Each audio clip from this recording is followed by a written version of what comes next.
يسألونك عن الشهر الحرام قتال فيه قل قتال فيه كبير وصد عن سبيل الله وكفر به والمسجد الحرام وإخراج أهله منه أكبر عند الله والفتنة أكبر من القتل ولا يزالون يقاتلونكم حتى يردوكم عن دينكم إن استطاعوا ومن يرتد منكم عن دينه فيمت وهو كافر فأولئك حبطت أعمالهم في الدنيا والآخرة وأولئك أصحاب النار هم فيها خالدون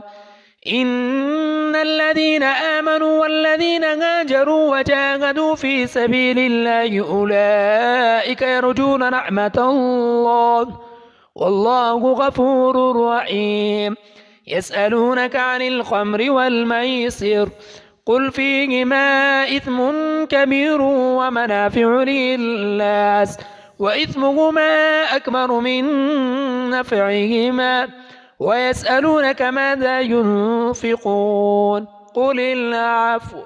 كذلك يبين الله لكم الآيات لعلكم تتفكرون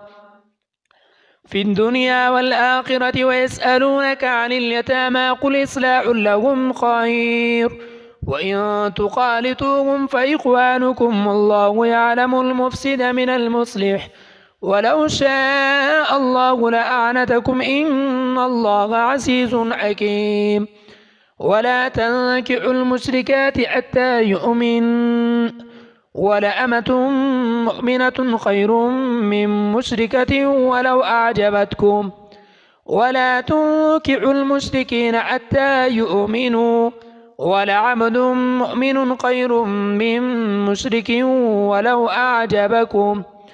أولئك يدعون إلى النار والله يدعو إلى الجنة والمغفرة بإذنه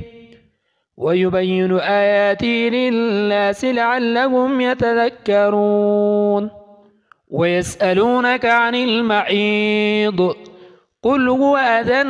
فاعتزلوا النساء في المحيض ولا تقربوهن حتى يطهرن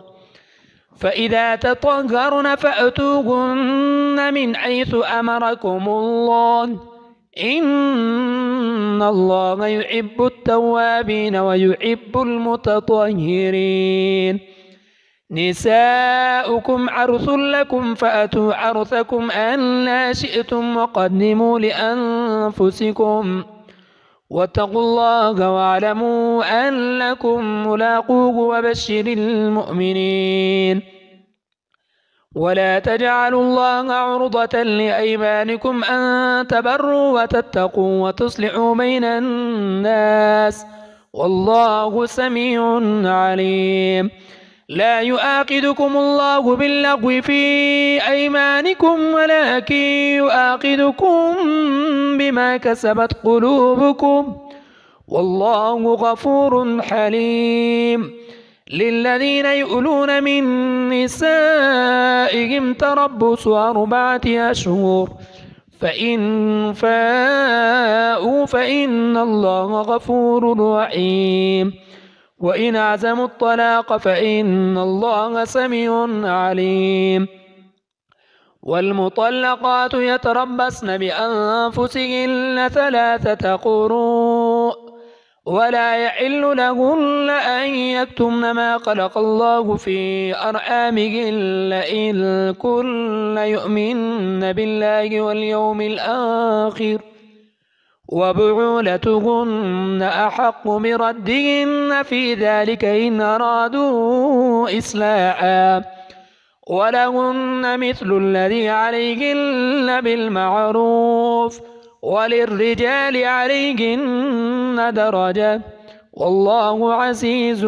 حكيم